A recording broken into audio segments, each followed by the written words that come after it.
제가 논산훈련소입소에서 기초군사훈련을 받고 있을 때였습니다. 어느 주말 오후에 모처럼 훈련이 없는 휴식을 즐기고 있던 중이었는데 내무반장 부사관이 몇 명의 훈련병들을 차출했습니다. 저와 함께 거기에 뽑힌 억색이 재수 없는 훈련병들은 훈련소 내에 있던 보급창고 같은 곳으로 끌려가게 되는데요. 거기서 무엇이 들었는지는 모르지만 엄청나게 무거운 포대자루를 운반하게 되었습니다. 저는 그때 1시간이 넘도록 등짐이라는 것을 지고 나르는 중노동을 하면서 난생 처음으로 허리가 휘어지도록 힘들다는 말이 무슨 뜻인지를 몸으로 알 수 있게 되었습니다. 그 힘든 노예 운동이 끝나자 우리 훈련병들을 부려먹었던 병장이 이렇게 한마디를 던졌습니다. 너희들 오늘 정말 뺑뺑이 쳤는데 수고 많았다. 앞으로 남은 군 생활을 건강하게 잘 마치라는 말이었습니다. 사실 제가 설교 시간이라 군대 용어를 그대로 옮길 수 없어 그렇지 뺑뺑이 아니고 지읒이 들어가는 아주 나쁜 말입니다. 근데 신기하게도 그 뺑이 치느라고 수고했다는 군대식 소거가 몸이 너덜너덜해질 정도로 지쳐있던 제게 나름대로 큰 위로가 되었고 또 저로 하여금 이게 군대 생활이구나 하고 제삼 마음을 단단히 다질 수 있는 계기도 되었던 것입니다. 고린도후서는 사도 바울이 고린도전서를 쓴 후 약 1년 정도의 세월이 지난 후 다시 고린도 교인들에게 보낸 두 번째 편지였습니다. 그 편지의 첫 머리 인사말이 말해서 사도 바울은 특별히 위로라는 말을 많이 사용하고 있습니다. 그것은 그 두 번째 편지의 어간에 바울 자신이 하나님의 위로에 대해 특별히 강하게 체험한 바가 있었고 또 고린도교 교인들에게 나누어 주고 싶은 바람도 있었기 때문이었습니다. 과연 사도 바울과 고린도교의 교인들이 나누었던 위로는 어떤 것이었습니까?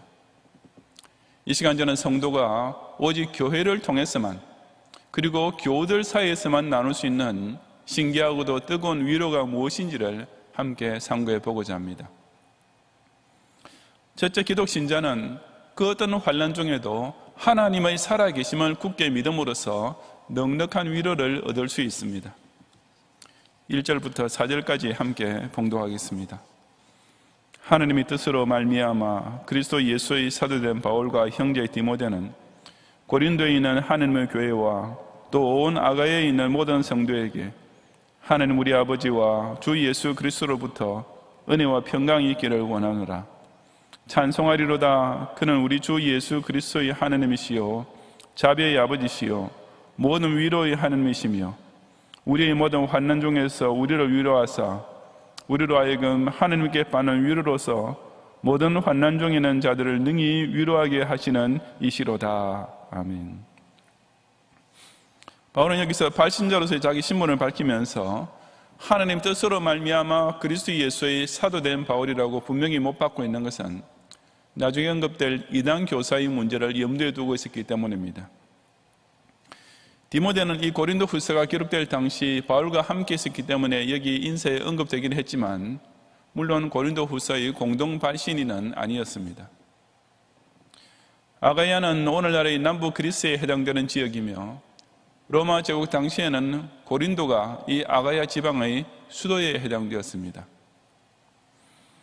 이 편지의 수신자에 고린도에 있는 하나님의 교회와 함께 온 아가야에 있는 모든 성도가 포함되어 있는데 이것은 당시 초대교회 시절에 사도들이 보낸 편지가 그 해당 교회뿐 아니라 주변 지역의 다른 교회들의 성도에게도 회람되어 읽혀졌음을 보여주는 또 하나의 증거입니다.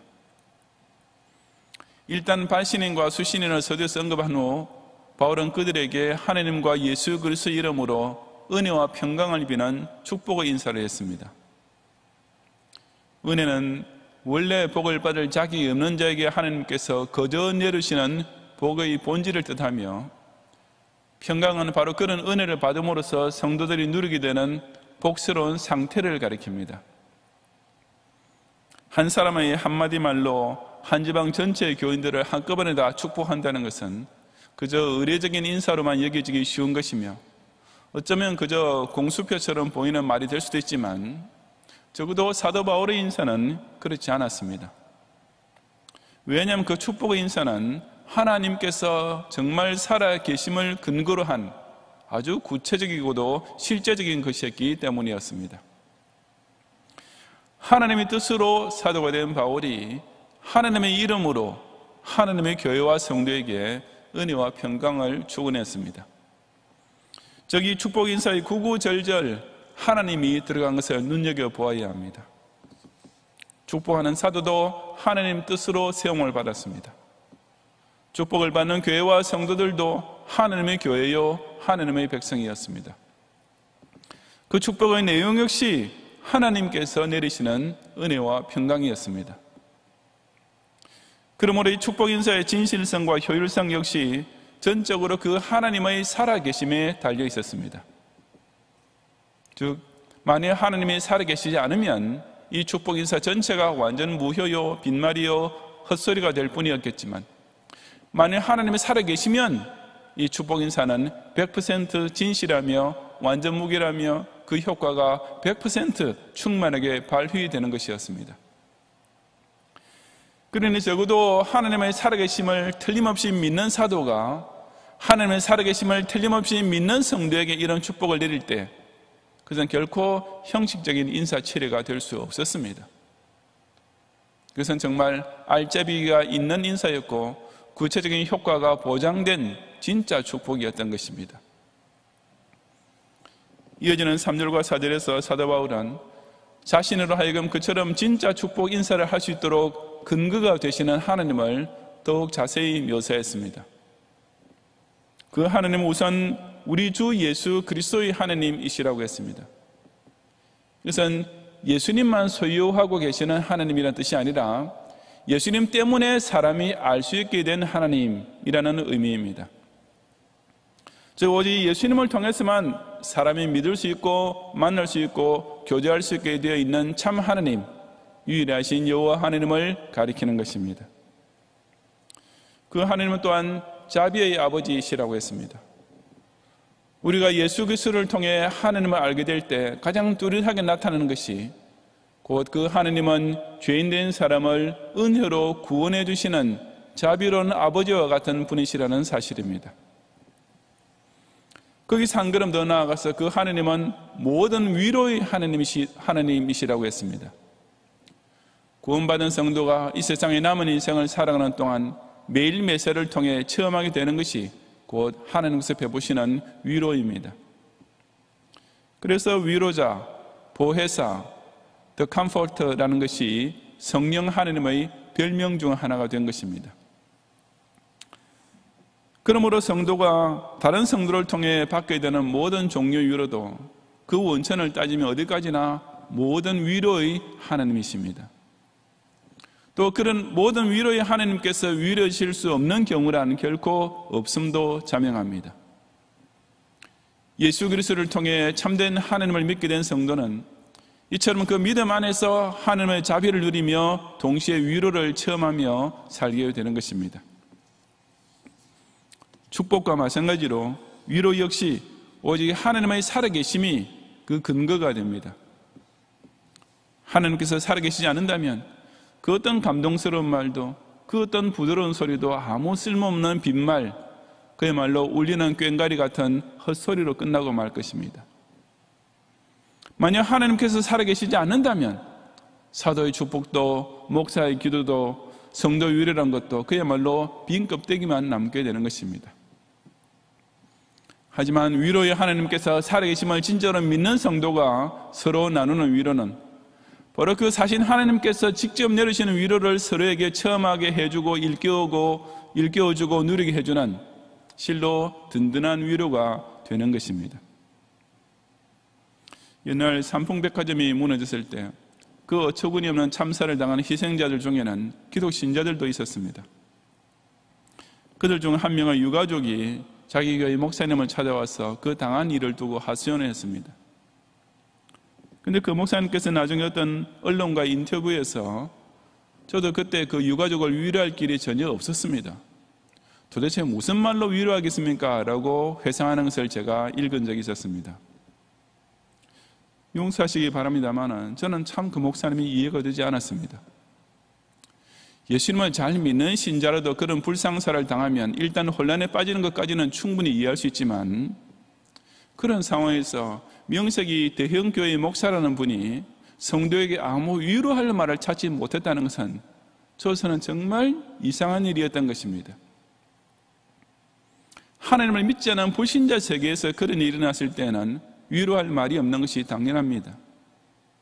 위로할 무슨 근거가 전혀 없기 때문입니다. 하지만 하나님의 살아계심을 믿는 목사와 하나님의 살아계심을 믿는 성도 사이라면 아무리 그런 상황이라 해도 위로할 말이 없다는 것이 말이나 되겠습니까?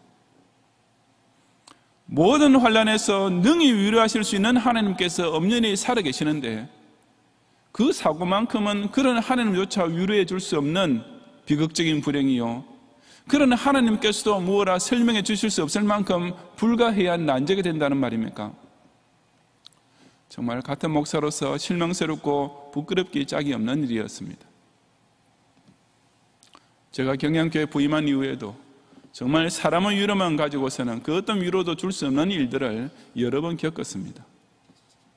건강히 일하시던 가장을 불의의 교통사고로 하루아침에 잃어버린 가족도 있었고, 젊은 나이에 불치의 병을 앓다가 결국 먼저 소천하신 어머니의 장례식에서 우울 기운마저 잃어버린 어린 딸과 남편도 있었습니다. 그런 유가족들을 세상에서 정말 누가 무슨 말로 위로할 수 있겠습니까?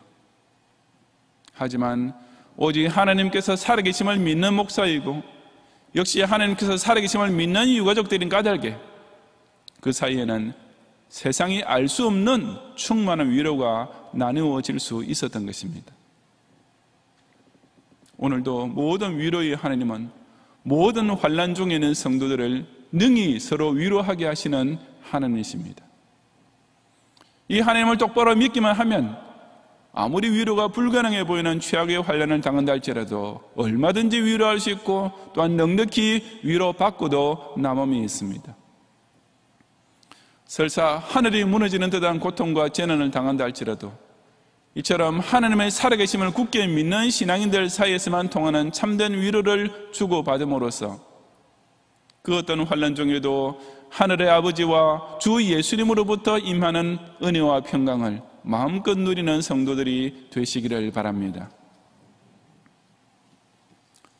둘째로 기독신자는 그리스도를 위한 고난에 같이 참여함으로써 피차 더욱 뜨겁게 위로를 나눌 수 있습니다. 5절 이하 11절까지 함께 봉독하겠습니다. 그리스도의 고난이 우리에게 넘친 것 같이 우리가 받는 위로도 그리스도로 말미암아 넘치는도다. 우리가 환난당하는 것도 너희가 위로와 구원을 받게 하려는 것이요 우리가 위로를 받는 것도 너희가 위로를 받게 하려는 것이니 이 위로가 너희 속에 역사하여 우리가 받는 것 같은 고난을 너희도 견디게 하느니라. 너희를 위한 우리의 소망이 견고함은 너희가 고난에 참여하는 자가 된 것 같이 위로에도 그럴 줄을 알미라. 형제들아, 우리가 아시아에서 당하는 환난을 너희가 모르기를 원하지 아니하노니 힘에 겹도록 심한 고난을 당하여 살 소망까지 끊어지고 우리는 우리 자신이 사형 선고를 받은 줄 알았으니 이는 우리로 자기를 의지하지 말고 오직 죽은 자를 다시 살리시는 하나님만 의지하게 하심이라.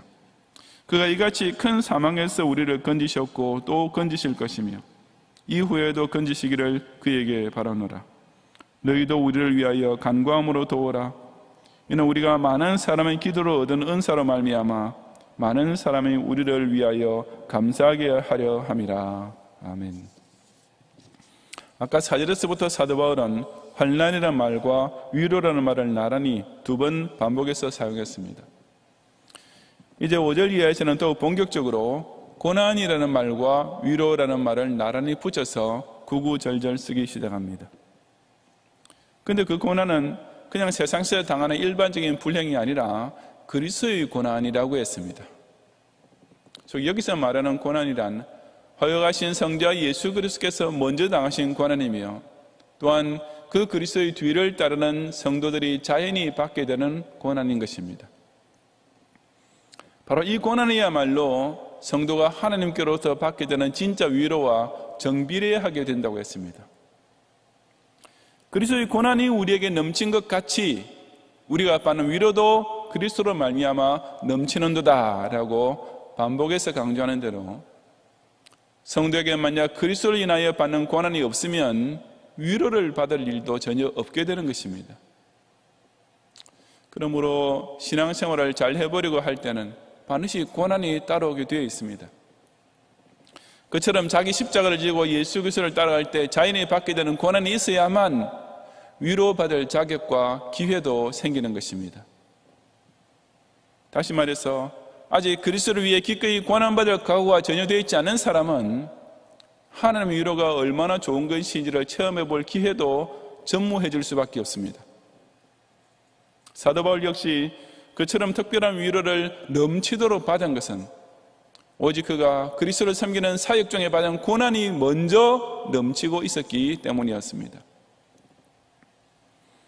하지만 바울이 받은 위로는 자기 혼자 받고 혼자 힘을 얻는 것만으로 끝나지는 않았습니다. 우리가 환난당하는 것도 너희가 위로와 구원을 받게 하려는 것이요 우리가 위로를 받는 것도 너희가 위로를 받게 하려는 것이니 라고 했습니다. 사도 바울이 자신의 환난을 통해 먼저 받은 위로는 곧 그가 다른 성도들을 위로하는 데 또한 결정적인 요소가 되었다는 뜻입니다. 그런 바울의 위로가 전해질 때 바로 그 위로가 역사하여 고린도 교회 성도들 역시 똑같은 고난을 견디게 해주는 연쇄작용이 일어나게 된 것입니다. 이어지는 8절 이하에서 바울은 이 점을 더욱 자세히 설명합니다. 사도 바울은 그가 아시아에서 당하는 환난의 내막을 자세히 밝히지 않았습니다. 하지만 사도행전의 기록을 참조해 볼 때 그것이 그가 소아시아 지역의 전도 여행 중에 당했던 핍박과 환난이었던 것은 틀림없습니다. 그것은 실로 힘에 겹도록 심한 고난이었습니다. 다시 말해서 사람의 인내력만 가지고 견디기에는 이미 한계를 훨씬 초과한 고난이었습니다. 그것은 살 소망까지 끊어지고 자신이 사형 선고를 받은 줄로 생각될 정도였고 아예 큰 사망 그 자체나 다름없었습니다. 간단히 말해서 이제는 꼼짝없이 죽었구나 하고 죽을 준비만 하고 있던 상황에까지 도달했던 실로 극한 고난이었던 것입니다. 하지만 사도 바울이 이제 와서 회상해 보니 그것은 오직 바울로 하여금 자기를 의지하지 말고 오직 죽은 자를 다시 살리시는 하나님만 의지하게 만드시기 위한 하나님의 오묘한 섭리였습니다. 성도를 장차 사망에서도 능히 구원해 주실 하나님이시라면 인생의 고난으로부터 건져주시는 정도야 너무나 간단한 일입니다. 그러니 하나님을 죽은 자를 다시 살리시는 하나님으로 정말 믿고 있다면 그 하나님께서 자신을 세상 환난에서도 넉넉히 구원해 주시기도 남음이 있다는 사실 정도는 당연히 믿고 의지해야 마땅한 것입니다. 그처럼 죽음 같은 환난 중에 오히려 그 죽음보다 더 강력한 하나님의 위로를 체험했던 사도 바울은 그가 또 건지실 것이며 이후에도 건지시기를 그에게 바라노라고 했습니다. 즉 한번 맛본 위로가 바울로 하여금 앞으로 더욱 하나님을 철저히 의지할 수 있게 해준 것입니다. 바울은 자기가 받은 고난을 과시하는 것이 결코 아니라 성도를 고난에서 건지시는 하나님의 은혜와 위로가 얼마나 크고 강력한지를 증언하고 있을 뿐입니다. 그리고 바로 그 위로 자기를 큰 사망의 환난에서도 살려주셨던 그 하나님의 위로를 똑같이 의지하라고 고린도 교회 교인들에게 권면하고 있는 것입니다. 그러면서 사도 바울은 너희도 우리를 위하여 간구함으로 도우라고 했습니다. 그는 자신이 고린도 교회 교인들을 위로할 뿐 아니라 고린도 교회 교인들 역시 복음을 위해 고난받는 자들을 기도로 도우라고 권고했습니다. 그처럼 기도로 얻은 은사, 즉 사도를 위해 기도하고 그 응답으로 얻게 된 은혜가 바울의 복음사에게 넘치게 될 때 그 결과 많은 사람, 즉 다른 많은 성도들 역시 하나님께 감사드릴 일이 더욱 많아지게 될 것이기 때문이었습니다. 두말할 것 없이 성도들의 기도는 사도 바울의 사역에 엄청난 힘과 위로가 되었습니다. 즉 바울이 받은 위로는 하늘에서 직접 내려온 것뿐 아니라 멀리 떨어져 있어도 항상 그를 기억하고 기도해주는 성도들을 통해 주어지는 것이기도 했던 것입니다. 이처럼 성도를 위로할 수 있는 힘은 사도하라는 자격에서 절로 나온 것이 결코 아니었습니다. 자신이 먼저 그리스도를 위해 죽음의 환난을 통과하던 중에 받은 위로가 지극히 컸던 까닭에 같은 환난을 당하는 다른 성도를 위로할 수 있었던 것입니다. 그러므로 서로를 위로하는 일에 있어서 교회 직분을 위아래나 순서라는 것은 성도들 사이에 존재하지 않습니다. 그리스도를 섬기느라 당하는 고난과 그 때문에 또 그만큼 받는 위로의 체험이 많은 사람일수록 더욱 남을 잘 위로할 수 있는 위치에 있게 되는 것입니다. 동병상련이라는 말도 있지 않습니까? 큰 환난을 겪어본 사람일수록 더 크게 남을 위로할 수 있습니다.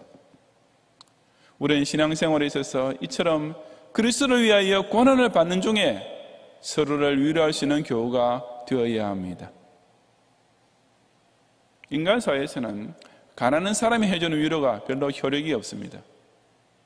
세상에서는 낮은 사람이 높은 사람에게 해주는 위로란 듣기에도 어색한 일입니다. 왜냐하면 자기 자신이 약한 처지, 못난 꼴을 당하고 있으면서 남을 위로해 준다는 것은 어불성설이요 오히려 창피한 일이 될 뿐이기 때문입니다. 하지만 신자 세계에서는 그것이 충분히 가능합니다. 가능한 정도가 아니라 그런 방향으로 이루어진 위로가 오히려 더 강력한 힘을 발휘하게 됩니다. 자신이 그리스도를 위해 고생을 당하는 중에도 넉넉한 위로를 받아본 체험이 있는 성도의 위로는 슬픈 자에게 진짜 위로가 될 수 있기 때문입니다. 환난 중에도 하나님만 전적으로 의지하고 승리하는 경험이 있는 성도의 위로는 다른 약한 성도를 능히 살려내는 힘을 발휘할 수 있기 때문입니다. 비전 헌금을 바치기 위해 온갖 고생을 겪으면서도 끝까지 하나님만 의뢰함으로써 그 서원했던 것을 완수하는 장로가 되어야만 같은 어려움 중에 있는 성도를 위로할 때 그 위로가 힘이 있지 않겠습니까? 부신 남편에게 온갖 핍박을 당하면서도 끝까지 인내하고 끝내 하나님의 응답을 체험해본 아내가 되어야만 아직도 그런 슬픔과 고통 중에 있는 교우들을 제대로 위로할 수 있지 않겠습니까? 중병이나 혹은 불치의 병을 앓는 중에도 조금도 낙심하거나 하나님을 원망하지 않고 큰 사망에서 건지시고 이후에도 또 건져주실 것을 믿고 소망할 줄 아는 성도라야만 같은 고난을 통과하고 있는 형제자매로 하여금 그 위로가 역사하여 그들을 견디게 할 수 있지 않겠습니까? 이처럼 성도는 자기가 잘 된다고 남에게 보란듯이 위로하는 자가 아니라 자기가 먼저 겪는 고난 때문에 더욱 참된 위로를 줄 수 있는 아주 특별한 위로자가 될 수 있습니다. 실로 저와 여러분이 먼저 고난받는 것은 다른 성도들의 위로와 구원을 위함이요, 저와 여러분이 주님께로부터 먼저 위로를 받는 것도 역시 다른 성도들을 위로해 주기 위함인 것입니다. 단순한 동정심에서 나오는 정도 위로가 아니라 자신의 체험에서 우러나오는 공감의 위로, 아무 도움이 되지 못할 것을 알면서도 그냥 말로만 하는 인사치레 위로가 아니라 자신이 먼저 의지하고 견뎌내므로써 건져주심을 실제로 겪어본 선험자만 줄 수 있는 구체적인 위로를 서로 나누어 줌으로써 끝내 그런 도움과 간구를 통해 많은 감사가 피차 넘치는 성도들이 되시기를 바랍니다. 성도 여러분, 예수님만 믿으면 모든 환난이나 고생이 절로 사라지는 줄 아는 교훈이 있지만 실상은 그렇지 않습니다. 하나님께서 그렇게 만들어 놓지 않으셨기 때문입니다. 마태복음 5장 45절 말씀대로 그 해를 악인과 선인에게 비추시며 비를 의로운 자와 불의한 자에게 내리시는 하나님께서는 때로 의인에게도 환난이 일어나게 하시고, 또한 신자는 예수 잘 믿는 이유 때문에 그리스도의 고난을 특별히 더 많이 받게 되어 있는 것입니다. 하지만 하나님께서는 신자로 하여금 바로 그런 환난과 고난을 통해 잘 연단을 받고 더욱 영적으로 성숙하고 더 큰 복을 누리도록 섭리하시는 분이시며, 그러기 위하여 그 과정에서 결코 탈락하지 않도록 적절하고 충분한 위로까지 베풀어 주고 계십니다. 그런 까닭에 하나님은 모든 위로의 하나님이 되시는 것입니다. 어떤 경우에도 위로해 주실 수 있는 하나님이 되셔야만 성도는 어떤 환난에도 시험에 빠지지 않고 그 원래의 목적, 즉 연단과 성화의 진보에 이룰 수 있기 때문입니다. 오직 하나님께 받는 오묘하고 충만한 위로는 오늘도 성도들을 통해 서로 나누어지고 있습니다. 그런 성도에게 남을 위로해 줄 수 없는 불가능한 경우란 있을 수 없습니다. 저와 여러분은 그 어떤 환난에도 다른 성도를 충분히 위로해 줄 수 있는 살아계시는 하나님께로부터 오는 위로의 전달자이기 때문입니다. 그리스도로 말미암아 체험하게 되는 신기한 위로는 내가 남보다 잘 되어서가 아니라 오히려 남보다 더 많은 고난을 받을수록 더욱 넘치게 됩니다. 지금 고난 중에 있는 성도에게 먼저 고난을 당해 보았고 그것을 이겨낸 성도보다 더 위로를 잘해줄 수 있는 사람은 없기 때문입니다. 바로 이런 차원 높은 위로를 나눈 가운데 성도가 당하는 많은 고난은 결국에 가서는 기가 막히게도 많은 감사로 증폭되는 것입니다. 그 어떤 인생의 환난 중에도 살아계신 하나님께로부터 오는 넉넉한 위로를 받고 또한 예수님을 따르다가 고난을 받게 될 때도 그리스도로 말미암아 더욱 넘치는 위로를 피차 나눔으로써 이 코로나 바이러스의 재앙 중에도 끝까지 소망을 더욱 견고히 하고 끝내 사망의 권세까지 이기는 경량의 성도들이 되시기를 주님의 이름으로 축원합니다.